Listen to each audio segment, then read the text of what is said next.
Buenas, pues estamos aquí en el segundo punto de la Guerra Fría. Si os acordáis, el otro día estuvimos hablando del concepto de Guerra Fría y cómo se forman los dos bloques enfrentados que vamos a ver en este tema, que es el bloque soviético, liderado por la Unión Soviética, comunistas, con sistema comunista de partido único, economía planificada, y por otro lado el bloque capitalista, capitaneado por Estados Unidos, con democracias parlamentarias, aunque no siempre, pero con sistemas en lo económico liberal.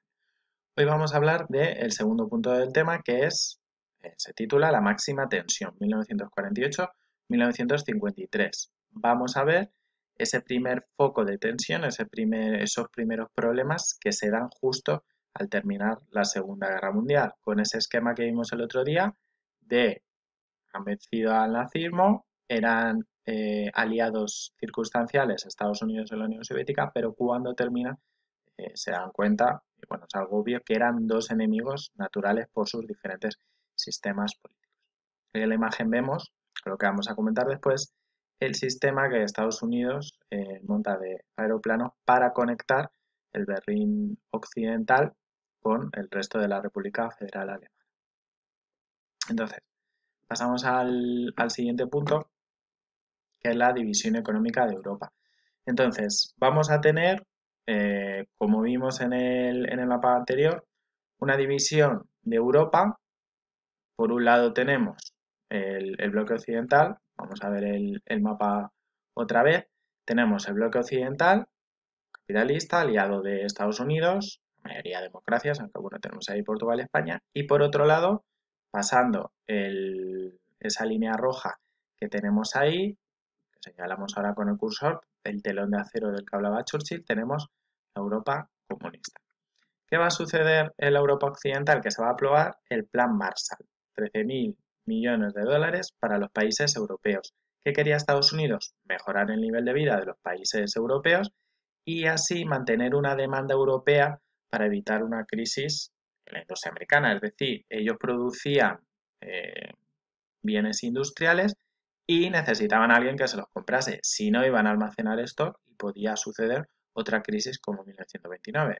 Es decir, necesitan clientes que tengan dinero y les ayudarán a reconstruir y que esa demanda siga funcionando. Del plan Marshall solo se va a excluir un país, que va a ser la España franquista, que no va a poder acceder a ese plan. De hecho, García Berlanga hará una obra maestra que es Bienvenido Mr. Marshall, en el que bueno, tiene mucho de parodia sobre la España de finales de los 40. Los países del este no estaban excluidos, pero la Unión Soviética no les dejaba cogerse ese plan porque, claro, era dinero americano.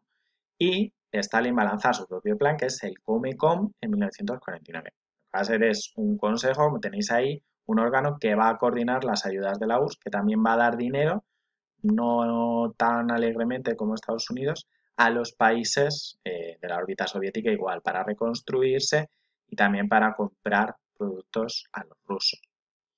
El punto clave de estos años es la división de Alemania y la división de Berlín. Alemania había quedado dividida en 4 zonas, como vemos en esta imagen. Una zona británica, otra zona estadounidense, otra zona francesa. Bueno, franceses eran vencedores de la Segunda Guerra Mundial, pero habían sido ocupados por los alemanes. Y en el este, la zona soviética. Si os acordáis, en la Segunda Guerra Mundial hay una suerte de carrera entre soviéticos y aliados para ver quién conquista antes Berlín y quién conquista más terreno. Berlín, a su vez, se va a ver dividido igualmente en 4 sectores. ¿Qué va a suceder? Pues que en 1948 los 3 países occidentales deciden unificar sus zonas previo paso a la creación de un país que sería la República Federal Alemana. ¿Qué pasa? Los soviéticos ven esto como un ataque a los acuerdos que se han firmado después de la Segunda Guerra Mundial y bloquea la zona soviética. ¿Qué sucede? Que si vemos aquí con el cursor, Berlín era una isla dentro de la Rusia soviética y que a su vez estaba dividida en 4 zonas, como vemos ahí, Alemania. ¿Qué sucede? Que ese bloqueo hacía que Berlín Occidental estuviese totalmente desconectado de las zonas aliadas.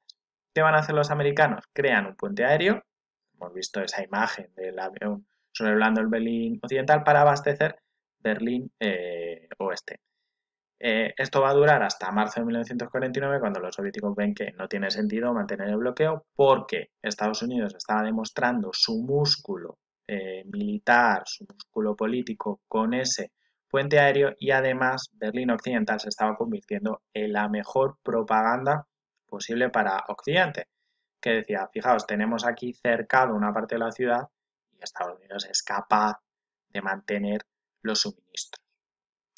¿Cuál va a ser el siguiente paso lógico? Como decíamos, en mayo de 1949 nace la República Federal Alemana, que es el heredero directo del país que existe hoy en día, que son las zonas occidentales. Vamos a poner el mapa, que son la zona británica, francesa y americana. ¿Cuál va a ser la respuesta de la URSS? Pues crear otro país, que va a ser la República Democrática Alemana en su zona oriental, con capital en Berlín. La capital alemana de la República Federal estará en Bonn, más o menos está por aquí, cerca de Düsseldorf, un poquito más al sur. Con lo cual, Alemania quedaría dividida hasta 1989-90, cuando, después de la caída del muro de Berlín, el este se integra en la República Federal Alemana. Además de esa división económica que hemos visto en el Plan Marshall y en el Plan la Comecon, se van a crear dos bloques militares. Por un lado, en 1949 se crea la OTAN, el Tratado del Atlántico Norte, en el que van a entrar países de la esfera americana. ¿Cuál va a ser la respuesta a esto? 1955, Pacto de Varsovia. ¿Qué venía a decir esto? Pues eran pactos militares de cada uno de los bloques. La OTAN, totalmente subordinada a Estados Unidos, sigue existiendo hoy en día. España entró en los años 80 con el Partido Socialista en el poder, y el Pacto de Varsovia dejó de existir una vez se acabó la Unión Soviética. Pero eran eso, alianzas militares. Vemos aquí en este mapa ilustrativo sacado del orden mundial cómo se dividían, ¿no? Sobre todo Europa, como ahí viene también España que entra después, Europa Occidental, Estados Unidos y Canadá, y por otro lado por la URSS y su bloque soviético, aunque incluso en los años 90 habrá países de la antigua esfera soviética que luego se integran en la OTAN, que hoy en día pues, tiene otros propósitos más allá del que nació, ¿no? De contener el comunismo. Y, por último, la ampliación de los bloques. Va a haber una serie de acontecimientos, de circunstancias que van a hacer que estos bloques se vayan ampliando y vayan surgiendo diferentes conflictos. Importante, triunfo del comunismo en China. Había una guerra civil en China cuando estalla la Segunda Guerra Mundial. Si os acordáis, la Segunda Guerra Mundial en China estalla antes de 1979. Los japoneses ya habían invadido el Manchuria, la zona norte de China, pero cuando sucede eso, es decir, cuando los japoneses empiezan a invadir China, luego se retirarán después de 1945 tras su derrota, hay una interrupción en la guerra civil que había antes entre nacionalistas y comunistas. ¿Qué sucede en 1945? Que se vuelve a estallar la guerra civil porque eran dos bandos enfrentados. Fijaos que el Partido Comunista, justo en los años 30, la invasión japonesa le supone un cierto alivio porque estaban a punto de ser aniquilados. Pues en 1945, con mucha más fuerza, con apoyo soviético, van a ir poco a poco tomando posiciones, y en 1949 el Partido Comunista de Mao, que tenemos que quedar con ese nombre, entra en Pekín y se hace con el poder. Y se proclama, como tenéis ahí, la República Popular China, que va a ser un aliado soviético, aunque ya veremos que con idas y venidas, porque era un país de gran envergadura y no se iba a someter a lo que dijese Moscú. Por otro lado tenemos la Guerra de Corea, el gran conflicto militar de estos años, entre 1950 y 1953. ¿Qué sucedía con Corea? Que había sido ocupada por Japón, estaba dentro de esa área de influencia de Japón, ese espacio vital, como decían los nazis, y había sido pues, objeto de deseo de Japón desde finales del 19. Tras la Segunda Guerra Mundial, queda dividida por el paralelo 38 grados norte, porque la Unión Soviética había invadido por el norte, los Estados Unidos habían invadido por el sur y habían ocupado diferentes zonas. Entonces, en el norte hay un sistema comunista, como el que hay hasta hoy en día, y en el sur una dictadura pro-occidental. 1950, tropas del norte invaden el sur. Estados Unidos reacciona y entra en combate. Hay pues una suerte de invasiones contra invasiones y en 1953 se dan cuenta de que nadie puede ganar la guerra porque la Unión Soviética y Estados Unidos se están apoyando a cada uno de los bandos. ¿Cuál es la solución? Volver a la situación de 1953. Corea dividida hasta el día de hoy por el paralelo 38 grados norte. Veremos que es algo que sucede de forma parecida en la guerra de Vietnam, que tendrá otro final. Y por último, el bloque comunista y el bloque capitalista se van a ir reforzando. ¿Qué sucede ante ese reforzamiento, sobre todo de China en Asia? Porque se va a crear la SEATO. Y es que Estados Unidos va a intentar que los países del sudeste asiático se incorporen a su área de influencia. Y por otro lado va a firmar el Pacto de Bagdad con países de Oriente Medio, pues como Irak, Irán, etc. Y la influencia del comunismo va a llegar hasta el propio corazón de los Estados Unidos. Como tenéis ahí, la caza de brujas del senador McCarthy, finales de los 40 y principios de los 50, contra los comunistas. En todos los órdenes. Se va a intentar purgar a todos los comunistas de puestos de responsabilidad.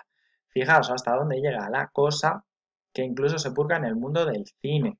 Es conocido que Kirk Douglas, el actor de Espartaco, película mítica del cine clásico de Hollywood, era uno de esos malditos. Estaba en una lista en la que se impedía trabajar a esa serie de actores, guionistas. Por lo que aquí Douglas, como era tan conocido, sí consiguió llevar adelante proyectos, pero hubo algunos guionistas, algunos escritores que fueron incluso censurados en el propio Hollywood. Pero esto es extensible a toda la administración. Es decir, empieza a haber una paranoia anticomunista en Estados Unidos y todo el que es sospechoso del comunismo va a acabar purgado o incluso pues en la cárcel acusado de colaborar con el enemigo. Bueno, pues hasta aquí este segundo punto en el que hemos visto ya el punto de partida, es decir, tenemos dos bloques, primeros conflictos, Alemania, Corea, y los bloques se van reforzando, van creando alianzas militares, alianzas económicas y se va creando una división del mundo a partir de finales de los años 40 que nos va a llevar hasta finales de los años 80. Es decir, durante 40, 50 años el mundo está dividido en dos bloques. Bloque soviético, bloque americano, bloque occidental.